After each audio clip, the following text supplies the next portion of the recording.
Alright guys, part 4, my top 10 tools, machines that I have in my shop.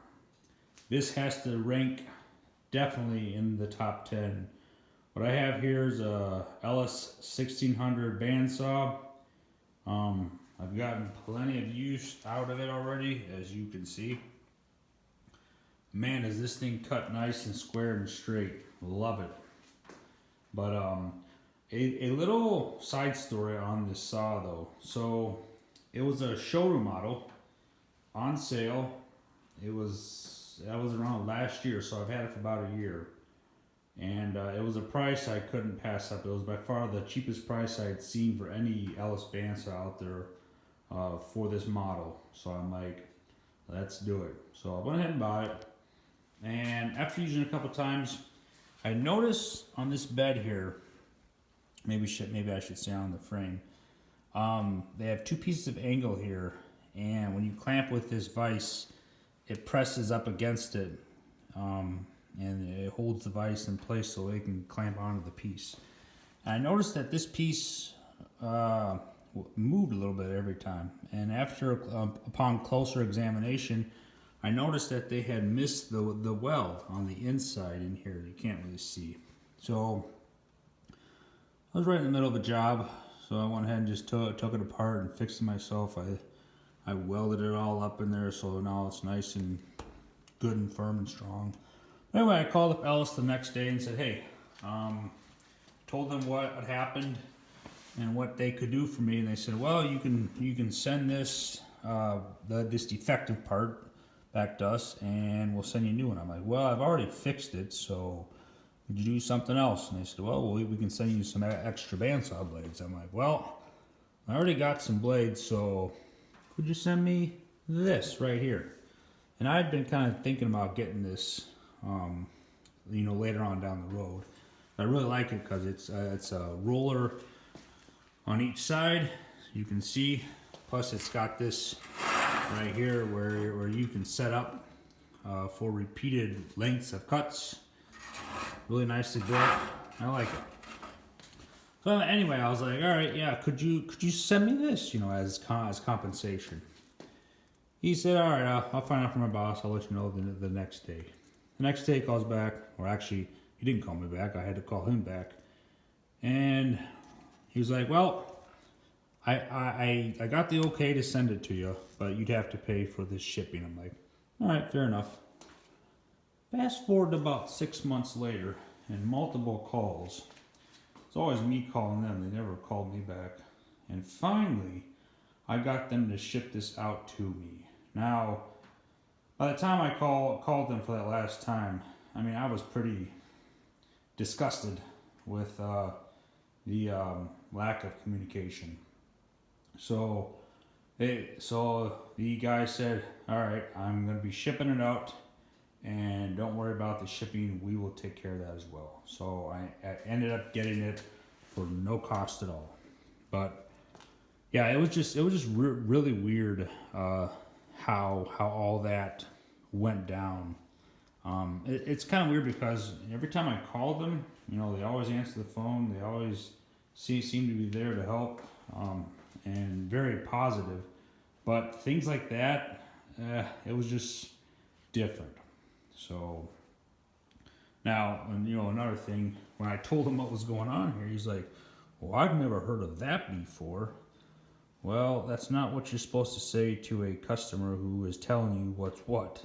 I had the pictures for them and everything, so you shouldn't, I don't know, it was just, it's not how I would have handled a customer complaint if I was on the other side of things. But anyway, other than that, they were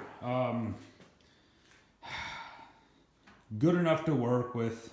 Like I said, at the end of the day, for a little weld that I threw in there to fix this, I got this for free. Hell, I think this thing brand new goes for around, almost $300. So all in all, it was a win. So it was kind of frustrating, but I have it, so good enough. So, all right, let's see here. I think most of you guys out there know how this saw works. lift it up. You put your material in there. Got your vise. It's like a cam lock vise. Push that down. Locks the material in place. I have been thinking about getting a screw vise. I tend to like those a little bit better, but this is more than good enough for now. But anyway, all right, so you come down here, you turn it on right there. Come down here, open the valve, and as you can see, I think you can see that, yep. It comes down. Open the valve more, it comes down faster. And then when it gets down to here, boom, it shuts off. And then it's also a mitering saw. Nice welds, by the way. Anyway, yeah, so it's a mitering saw. So it can go, what is that, 45 or 50 degrees in either direction.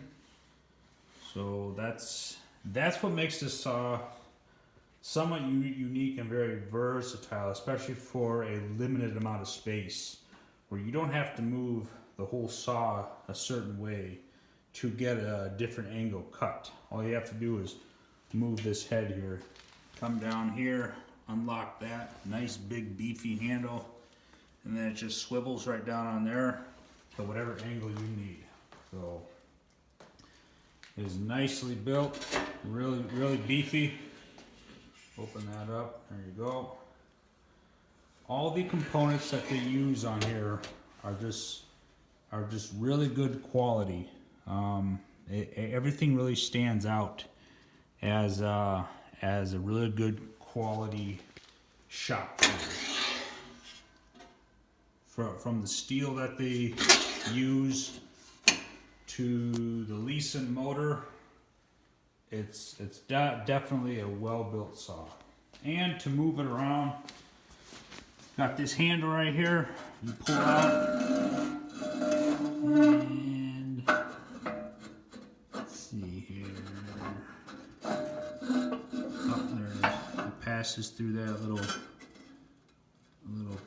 piece of stock there. Make sure it doesn't slide back. And then you just lift it up right here and move it wherever you want. Done with it. Slide that back in. I've been thinking about putting some casters on the front here so it'll be a lot easier to move around. Haven't really gotten around to that yet. Spot where it's at right now, I'm pretty sure it's going to be here for a while, but you never know, things could change. So, you know what? All right, in the back here, I got a roller conveyor I got through Acme Tools. You know, another weird thing with this. So I ordered the one. Actually, I think what I ordered, if I think about it now, was a single roller stand, and they ended up sending me this. Why? I have no idea.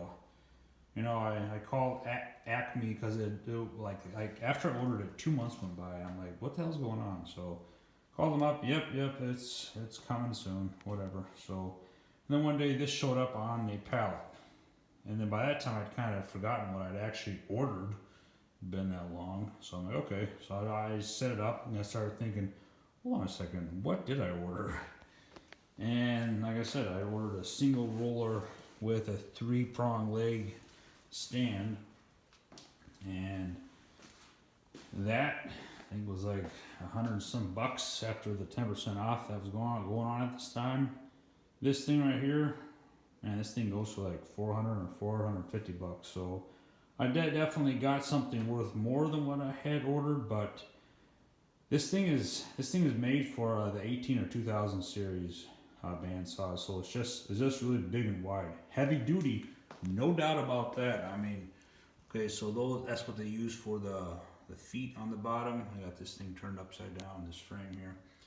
They have some nice seat channel for the side there. Everything is really heavy duty, but it's just a little bit too wide and long for the space I have in my shop. So, but yeah, just one more. I don't know. It seems like every time I buy Ellis products, something is always just, I don't know. It never really goes smoothly. Something always pops up. But at the end of the day, I got my Mitering bandsaw. It's an Ellis, a top name out there, and it cuts straight and square, and I love it. So good long-term bandsaw. So all right, there you go. If you have any questions about it, be happy to answer them. Let me know what you guys have in your shop, but either way, like the video, subscribe to my channel. I'll catch you guys later.